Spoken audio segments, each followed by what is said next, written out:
దారుణం కదా.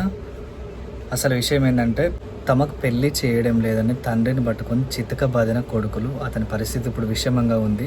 ఇది ఎక్కడ జరిగిందంటే కర్నూలు జిల్లా గోనెగండ్లకు చెందిన మంతరాజు అనే అతనికి 2 కుమారులు. ఆ 2 సుపుత్రులు చేసిన పని ఇది.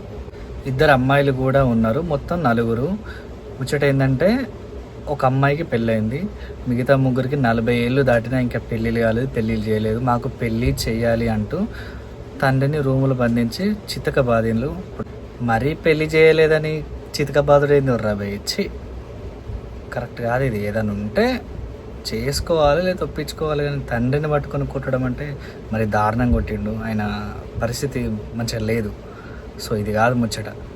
ప్రస్తుతానికి 2 కొడుకులను విచారిస్తున్నారు, చూడాలి ఏం జరుగుతుందో.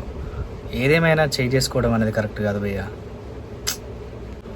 ఏదేమైనా కానీ ఇది కొంచెం ఆలోచించవలసిన విషయం. మరీ పెళ్లి చేయలేదని కుట్టుడేందో రాబోయ్, చల్.